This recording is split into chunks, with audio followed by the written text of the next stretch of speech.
Chapter 35. The Christlike Life of Lahiri Mahashaya. Thus it becometh us to fulfill all righteousness. In these words to John the Baptist, and in asking John to baptize him, Jesus was acknowledging the divine rights of his guru. From a reverent study of the Bible from an Oriental viewpoint, and from intuitional perception, I am convinced that John the Baptist was, in past lives, the guru of Christ. There are numerous passages in the Bible which infer that John and Jesus in their last incarnations were, respectively, Elijah and his disciple Elisha. These are the spellings in the Old Testament. The Greek translators spelled the names as Elias and Eliseus.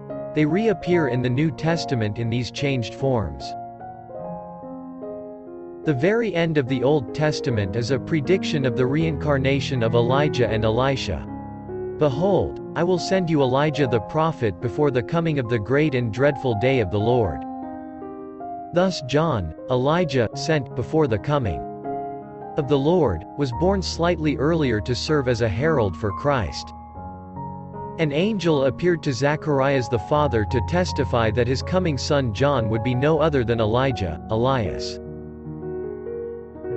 But the angel said unto him, Fear not, Zacharias, for thy prayer is heard, and thy wife Elizabeth shall bear thee a son, and thou shalt call his name John. And many of the children of Israel shall he turn to the Lord their God. And he shall go before him in the spirit and power of Elias, to turn the hearts of the fathers to the children, and the disobedient to the wisdom of the just, to make ready a people prepared for the Lord. Jesus twice unequivocally identified Elijah, Elias, as John. Elias is come already, and they knew him not. Then the disciples understood that he spake unto them of John the Baptist. Again, Christ says, For all the prophets and the law prophesied until John. And if ye will receive it, this is Elias, which was for to come. When John denied that he was Elias, Elijah, he meant that in the humble garb of John he came no longer in the outward elevation of Elijah the great guru. In his former incarnation he had given the mantle of his glory and his spiritual wealth to his disciple Elisha. And Elisha said, I pray thee, let a double portion of thy spirit be upon me. And he said, Thou hast asked a hard thing. Nevertheless, if thou see me when I am taken from thee, it shall be so unto thee. And he took the mantle of Elijah that fell from him. The roles became reversed, because Elijah John was no longer needed to be the ostensible guru of Elisha Jesus, now perfected in divine realization. When Christ was transfigured on the mountain, it was his guru Elias, with Moses, whom he saw. Again, in his hour of extremity on the cross, Jesus cried out the divine name, Eli, Eli, lama sabachthani. That is to say, my God, why hast thou forsaken me? Some of them that stood there, when they heard that, said, This man calleth for Elias. Let us see whether Elias will come to save him. The eternal bond of guru and disciple that existed between John and Jesus was present also for Babaji and Lahiri Mahashaya. With tender solicitude the deathless guru swam the Lethean waters that swirled between the last two lives of his chela, and guided the successive steps taken by the child and then by the man Lahiri Mahashaya. It was not until the disciple had reached his 33rd year that Babaji deemed the time to be ripe to openly re-establish the never-severed link. Then, after their brief meeting near Rani Cave, the selfless master banished his dearly beloved disciple from the little mountain group, releasing him for an outward world mission. My son, I shall come whenever you need me. What mortal lover can bestow that infinite promise? Unknown to society in general, a great spiritual renaissance began to flow from a remote corner of Benares. Just as the fragrance of flowers cannot be suppressed, so Lahiri Mahashaya, quietly living as an ideal householder, could not hide his innate glory. Slowly, from every part of India, the devotee bees sought the divine nectar of the liberated master. The English office superintendent was one of the first to notice a strange transcendental change in his employee, whom he endearingly called ecstatic Babu. "Sir, you seem sad. What is the trouble?"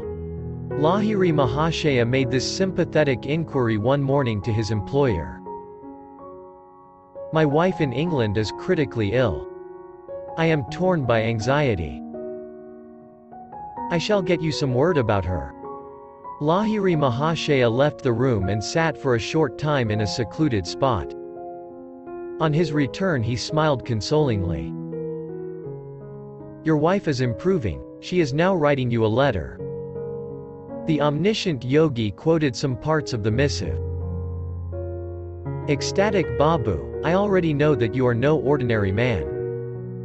Yet I am unable to believe that, at will, you can banish time and space." The promised letter finally arrived. The astounded superintendent found that it contained not only the good news of his wife's recovery, but also the same phrases which, weeks earlier, Lahiri Mahashaya had repeated. The wife came to India some months later. She visited the office, where Lahiri Mahashaya was quietly sitting at his desk. The woman approached him reverently. "Sir," she said, "it was your form, haloed in glorious light, that I beheld months ago by my sickbed in London. At that moment I was completely healed. Soon after, I was able to undertake the long ocean voyage to India. Day after day, one or two devotees besought the sublime Guru for Kriya initiation. In addition to these spiritual duties, and to those of his business and family life, the great master took an enthusiastic interest in education. He organized many study groups, and played an active part in the growth of a large high school in the Bengalitola section of Benares. His regular discourses on the scriptures came to be called his Gita Assembly, eagerly attended by many truth-seekers. By these manifold activities, Lahiri Mahashaya sought to answer the common challenge. After performing one's business and social duties, where is the time for devotional meditation? The harmoniously balanced life of the great householder guru became the silent inspiration of thousands of questioning hearts. Earning only a modest salary, thrifty, unostentatious, accessible to all, the master carried on naturally and happily in the path of worldly life. Though ensconced in the seat of the Supreme One, Lahiri Mahashaya showed reverence to all men, irrespective of their differing merits. When his devotees saluted him, he bowed in turn to them.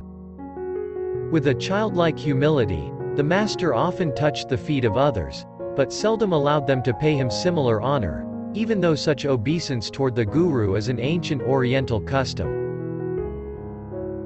A significant feature of Lahiri Mahashaya's life was his gift of Kriya initiation to those of every faith.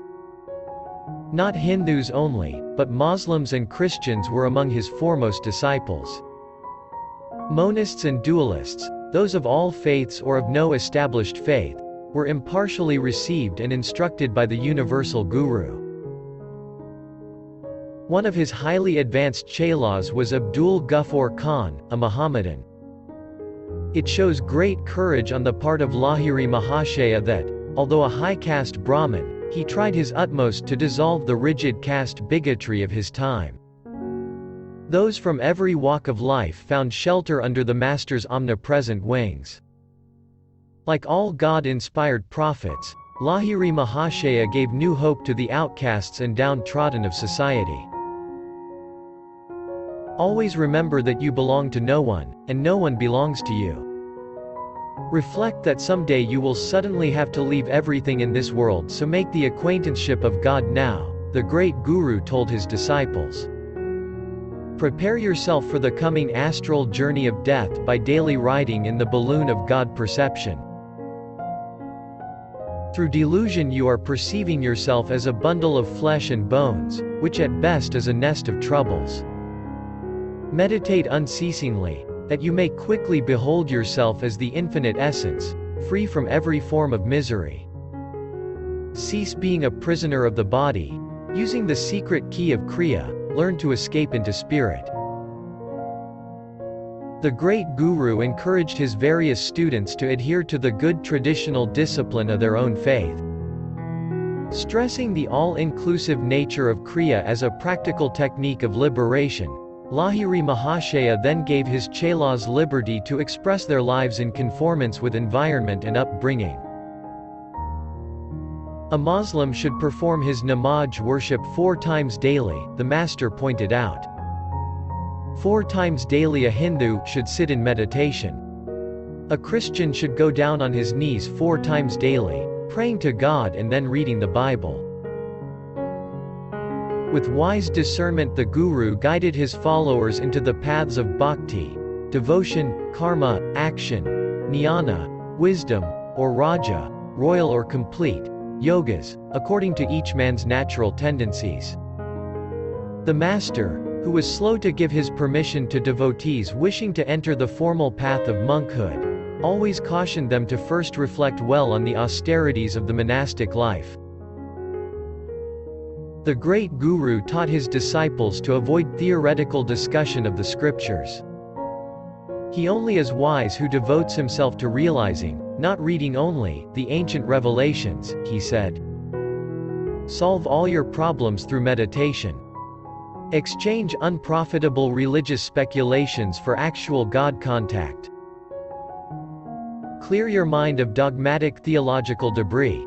Let in the fresh, healing waters of direct perception. Attune yourself to the active inner guidance.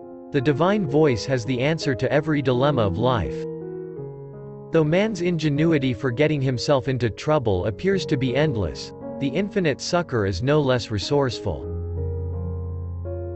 The Master's omnipresence was demonstrated one day before a group of disciples who were listening to his exposition of the Bhagavad Gita. As he was explaining the meaning of Kutastha Chaitanya or the Christ consciousness in all vibratory creation, Lahiri Mahashaya suddenly gasped and cried out, "I am drowning in the bodies of many souls off the coast of Japan." The next morning the chelas read a newspaper account of the death of many people whose ship had foundered the preceding day near Japan. The distant disciples of Lahiri Mahashaya were often made aware of his enfolding presence. "I am ever with those who practice Kriya," he said consolingly to chelas who could not remain near him. "I will guide you to the cosmic home through your enlarging perceptions." Swami Satyananda was told by a devotee that, unable to go to Benares, the man had nevertheless received precise Kriya initiation in a dream. Lahiri Mahashaya had appeared to instruct the chela in answer to his prayers. If a disciple neglected any of his worldly obligations, the master would gently correct and discipline him. Lahiri Mahashaya's words were mild and healing. Even when he was forced to speak openly of a chela's faults, Sri Yukteswar once told me. He added ruefully, "No disciple ever fled from our master's barbs." I could not help laughing, but I truthfully assured Sri Yukteswar that, sharp or not, his every word was music to my ears. Lahiri Mahashaya carefully graded Kriya into 4 progressive initiations. He bestowed the 3 higher techniques only after the devotee had manifested definite spiritual progress. One day a certain chela, convinced that his worth was not being duly evaluated, gave voice to his discontent. "Master," he said, "surely I am ready now for the 2nd initiation." At this moment the door opened to admit a humble disciple, Brinda Bhagat. He was a Benares postman. "Brinda, sit by me here." The great guru smiled at him affectionately. "Tell me, are you ready for the 2nd technique of Kriya?" The little postman folded his hands in supplication. Gurudeva, he said in alarm, no more initiations, please. How can I assimilate any higher teachings? I have come today to ask your blessings, because the first divine Kriya has filled me with such intoxication that I cannot deliver my letters. Already Brinda swims in the sea of spirit. At these words from Lahiri Mahashaya, his other disciple hung his head. Master, he said, I see I have been a poor workman, finding fault with my tools. The postman, who was an uneducated man, later developed his insight through Kriya to such an extent that scholars occasionally sought his interpretation on involved scriptural points. Innocent alike of sin and syntax, little Brinda won renown in the domain of learned pundits. Besides the numerous Benares disciples of Lahiri Mahashaya, hundreds came to him from distant parts of India. He himself traveled to Bengal on several occasions, visiting at the homes of the fathers-in-law of his two sons. Thus blessed by his presence, Bengal became honeycombed with small Kriya groups. Particularly in the districts of Krishnagar and Bishnupur, many silent devotees to this day have kept the invisible current of spiritual meditation flowing. Among many saints who received Kriya from Lahiri Mahashaya may be mentioned the illustrious Swami Vaskaraananda Saraswati of Benares, and the Devgud ascetic of high stature, Balananda Brahmachari. For a time Lahiri Mahashaya served as private tutor to the son of Maharaja Iswari Narayan Sinha Bahadur of Benares. Recognizing the master's spiritual attainment, the Maharaja, as well as his son, sought Kriya initiation, as did the Maharaja Jyotindra Mohan Thakur. A number of Lahiri Mahashaya's disciples with influential worldly position were desirous of expanding the Kriya circle by publicity. The Guru refused his permission. One Chela, the royal physician to the Lord of Benares, started an organized effort to spread the master's name as Kashi Baba, exalted one of Benares. Again the Guru forbade it. Let the fragrance of the Kriya flower be wafted naturally, without any display, he said. Its seeds will take root in the soil of spiritually fertile hearts. Although the great master did not adopt the system of preaching through the modern medium of an organization, or through the printing press, he knew that the power of his message would rise like a resistless flood, inundating by its own force the banks of human minds. The changed and purified lives of devotees were the simple guarantees of the deathless vitality of Kriya. In 1886, 25 years after his Raniketh initiation, Lahiri Mahashaya was retired on a pension. With his availability in the daytime, disciples sought him out in ever-increasing numbers. The great Guru now sat in silence most of the time, locked in the tranquil lotus posture. He seldom left his little parlor, even for a walk or to visit other parts of the house. A quiet stream of chelas arrived, almost ceaselessly, for a darshan, holy sight, of the Guru. To the awe of all beholders, Lahiri Mahashaya's habitual physiological state exhibited the superhuman features of breathlessness, sleeplessness, cessation of pulse and heartbeat, calm eyes unblinking for hours, and a profound aura of peace. No visitors departed without upliftment of spirit. All knew they had received the silent blessing of a true man of God. The master now permitted his disciple, Panchanan Bhattacharya, to open an Arya mission institution in Calcutta. Here the saintly disciple spread the message of Kriya Yoga, and prepared for public benefit certain yogic herbal medicines.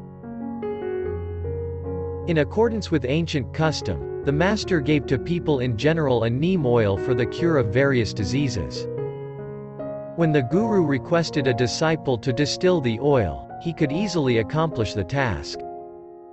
If anyone else tried, he would encounter strange difficulties, finding that the medicinal oil had almost evaporated after going through the required distilling processes. Evidently the master's blessing was a necessary ingredient. Lahiri Mahashaya's handwriting and signature, in Bengali script, occur in a letter to a chela. The great master interprets a Sanskrit verse as follows: "He who has attained a state of calmness wherein his eyelids do not blink, has achieved Sambhavi Mudra." Signed, Sri Shyama Charan, Dewa Sharman. The Arya Mission Institution undertook the publication of many of the Guru's scriptural commentaries. Like Jesus and other great prophets, Lahiri Mahashaya himself wrote no books, but his penetrating interpretations were recorded and arranged by various disciples. Some of these voluntary amanuenses were more discerning than others in correctly conveying the profound insight of the Guru. Yet, on the whole, their efforts were successful. Through their zeal, the world possesses unparalleled commentaries by Lahiri Mahashaya on 26 ancient scriptures. Sri Ananda Mohan Lahiri, a grandson of the Master, has written an interesting booklet on Kriya. The text of the Bhagavad Gita is a part of the great epic, the Mahabharata, which possesses several knot points. Vyas Kutas, Sri Ananda wrote. Keep those knot points unquestioned, and we find nothing but mythical stories of a peculiar and easily misunderstood type. Keep those knot points unexplained, and we have lost a science which the East has preserved with superhuman patience after a quest of thousands of years of experiment. It was the commentaries of Lahiri Mahashaya which brought to light, clear of allegories, the very science of religion that had been so cleverly put out of sight in the riddle of scriptural letters and imagery. No longer a mere unintelligible jugglery of words, the otherwise unmeaning formulas of Vedic worship have been proved by the Master to be full of scientific significance. We know that man is usually helpless against the insurgent sway of evil passions, but these are rendered powerless and man finds no motive in their indulgence when there dawns on him a consciousness of superior and lasting bliss through Kriya. Here the give up, the negation of the lower passions, synchronizes with a take up, the assertion of a beatitude. Without such a course, hundreds of moral maxims which run in mere negatives are useless to us. Our eagerness for worldly activity kills in us the sense of spiritual awe. We cannot comprehend the great life behind all names and forms, just because science brings home to us how we can use the powers of nature. This familiarity has bred a contempt for her ultimate secrets. Our relation with nature is one of practical business. We tease her, so to speak, to know how she can be used to serve our purposes. We make use of her energies, whose source yet remains unknown. In science, our relation with nature is one that exists between a man and his servant, or in a philosophical sense she is like a captive in the witness box. We cross-examine her, challenge her, and minutely weigh her evidence in human scales which cannot measure her hidden values. On the other hand, when the self is in communion with a higher power, nature automatically obeys, without stress or strain, the will of man. This effortless command over nature is called miraculous by the uncomprehending materialist. The life of Lahiri Mahashaya set an example which changed the erroneous notion that yoga is a mysterious practice. Every man may find a way through Kriya to understand his proper relation with nature, and to feel spiritual reverence for all phenomena, whether mystical or of everyday occurrence, in spite of the matter-of-factness of physical science. We must bear in mind that what was mystical 1,000 years ago is no longer so, and what is mysterious now may become lawfully intelligible 100 years hence. It is the infinite, the ocean of power, that is at the back of all manifestations. The law of Kriya Yoga is eternal. It is true like mathematics, like the simple rules of addition and subtraction, the law of Kriya can never be destroyed.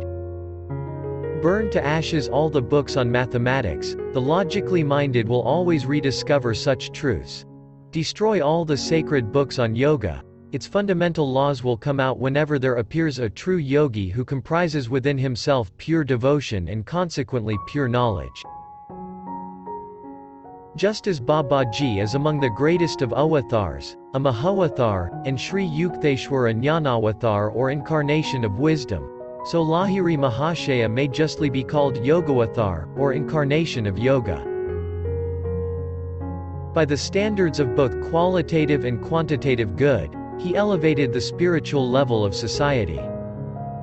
In his power to raise his close disciples to Christlike stature and in his wide dissemination of truth among the masses, Lahiri Mahashaya ranks among the saviors of mankind.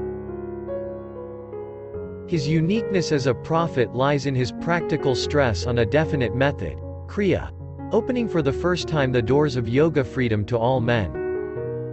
Apart from the miracles of his own life, surely the Yogavatar reached the zenith of all wonders in reducing the ancient complexities of yoga to an effective simplicity not beyond the ordinary grasp. In reference to miracles, Lahiri Mahashaya often said, "The operation of subtle laws which are unknown to people in general should not be publicly discussed or published without due discrimination." If in these pages I have appeared to flout his cautionary words, it is because he has given me an inward reassurance. Also, in recording the lives of Babaji, Lahiri Mahashaya, and Sri Yukteswar, I have thought it advisable to omit many true miraculous stories, which could hardly have been included without writing, also, an explanatory volume of abstruse philosophy. New hope for new men. Divine union, the Yogavatar proclaimed, is possible through self-effort, and is not dependent on theological beliefs or on the arbitrary will of a cosmic dictator. Through use of the Kriya key, persons who cannot bring themselves to believe in the divinity of any man will behold at last the full divinity of their own selves.